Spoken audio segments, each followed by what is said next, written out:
உலக மக்கள் அனைவருக்கும் வணக்கம். இப்போது நாம் கடகம் ராசியின் சித்திரை மாத ராசி பலன்களை பார்ப்போம். குடும்பம். இம்மாதத்தின் மிக முக்கிய அனுகூலமான கிரகமாறுதல் குரு பகவான் சித்திரை 18ஆம் தேதி உங்கள் ராசிக்கு லாபஸ்தானமாகிய ரிஷபராசிக்கு மாறுவதேயாகும். அந்த தேதியிலிருந்து குடும்பத்தில் சுபிட்சம் பெருகும், உறவினர்களிடையே ஒற்றுமை ஓங்கும், லாபஸ்தானம் பலம் பெறுவதால் பணக்கஷ்டம் படிப்படியாக நீங்கும், சுப நிகழ்ச்சிகளையும் எதிர்பார்க்கலாம், திருமண முயற்சிகளில் வெற்றி கிடைக்கும்.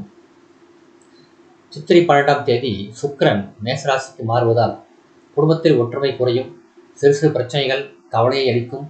இவை அனைத்திற்கும் மேலாக நீங்கள் கருத்தில் கொள்ள வேண்டியது அஷ்டமஸ்தானத்தில் ஏற்பட்டுள்ள சனி செவ்வாய் கூட்டுச் சேர்க்கையே ஆகும். இத்தகைய கிரக நிலைகள் விபத்துகளை ஏற்படுத்தக்கூடும். உத்தியோகம். வேலை பார்க்கும் இடத்தில் அனைவருடனும் சற்று விட்டு கொடுத்து அனுசரித்து நடந்து கொள்வது மிகவும் அவசியம். பொறுப்புகளில் கவனமாக இருத்தல் வேண்டும். ஏனெனில் கிரகநிலைகளின்படி உங்கள் பொறுப்புகளில் கவனக்குறைவாக இருப்பதற்கும் அதன் காரணமாக தவறுகள் ஏற்படுவதற்கும் சாத்தியக்கூறு உள்ளது. சக ஊழியர்களுடன் நெருங்கி பழகுவதையும் அவர்களது சொந்த தனிப்பட்ட பிரச்சனைகளில் தலையிடுவதையும் கண்டிப்பாக தவிர்க்க வேண்டும். தொழில் வியாபாரம். தொழிலதிபர்களுக்கு உற்பத்தி பாதிக்கப்படும். மிக கடுமையான போட்டிகளையும் பணப்பிரச்சனையும் சமாளிக்க வேண்டிய நிர்பந்தம் உண்டாகும். இத்தகைய தருணத்தில் சக கூட்டாளிகளும் ஏற்க இயலாத கோரிக்கைகளை வலியுறுத்துவார்கள். உடல் நலனும் மனநலனும் பாதிக்கப்படும். சனி பகவானின் ஆட்சி வீடாக இருப்பதால் தக்க தருணத்தில் பிரச்சனைகள் தீர அவரே வழிவகுத்தருள்வார். கலைத்துறையினர். பணப்பிரச்சனை கவலை அளிப்பதுடன் ஆரோக்கிய குறைவும் அதன் காரணமாக மருத்துவ செலவுகளும் சற்று அதிகமாகவே இருக்கும். எதிர்பார்த்திருந்த வாய்ப்புகள் கடைசி நேரத்தில் கை நழுவி போகும். சேர்த்து வைத்திருந்த செல்வம் சிறு சிறிதாக கரையும். திரைப்படத் துறையினர் மிகவும் ஜாக்கிரதையாக இருக்க வேண்டிய தருணம் இது. அரசியல் துறையினர். பேச்சிலும் அறிக்கையில் விடும்போதும் வார்த்தைகளை அளந்து உபயோகிப்பது மிகவும் அவசியம் என்பதை அஷ்டமஸ்தான கிரகநிலைகள் எடுத்துக்காட்டுகின்றன. சிறு தவறும் சமூகத்தில் உங்களுக்கு உள்ள நற்பெயரை பாதிக்கும். சிலருக்கு மேலிட தலைவர்களின் ஆதரவு குறையும். கட்சி தொண்டர்களின் மறைமுக பேச்சுகளில் ஆளாக நேரிடும். தசாபுக்திகள் உங்களுக்கு சாதகமாக இருந்தால் நீதிமன்றம் செல்ல நேரிடும். மாணவ மாணவியர். வித்யாகாரகரான புதன் அனுகூலமாக இல்லை.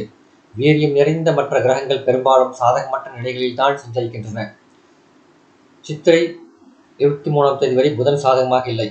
அஷ்டமஸ்தானமும் பாதிக்கப்பட்டுள்ளது. பாடங்களில் மனதை செலுத்த இயலாமல் ஆரோக்கியம் பாதிக்கப்படும். பிற மாணவ மாணவியருடன் நெருங்கி பழகாமல் இருப்பது மிகவும் அவசியம். இல்லாவிடில் உங்கள் நற்பெயருக்கு களங்கம் மேலிடும். சக மாணவர்களினால் பிரச்சனைகள் ஏற்படக்கூடும். விவசாயத்துறையினர்.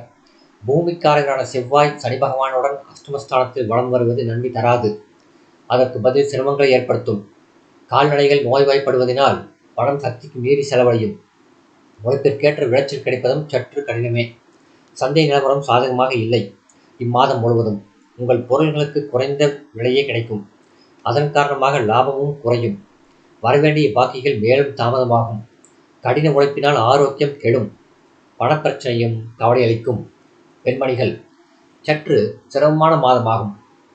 குடும்ப பொறுப்புகள், குழந்தைகளின் கல்வி பற்றிய கவலை, தேவைக்கு குறைவான பணவரவு, கணவரின் உடல் நலன் பாதிப்பு ஆகியவை மன நிம்மதியை பாதிக்கும். திருமணத்துக்கு காத்துள்ள கடகராசி பெண்களுக்கு வரன் அமைவது மேலும் தாமதமாகும். பரிகாரம்.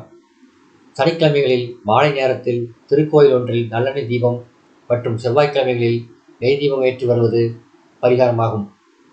சந்திராஷ்டம தினங்கள் சித்திரை 19 முற்பகல் முதல் 25 பிற்பகல் வரை. நன்றி.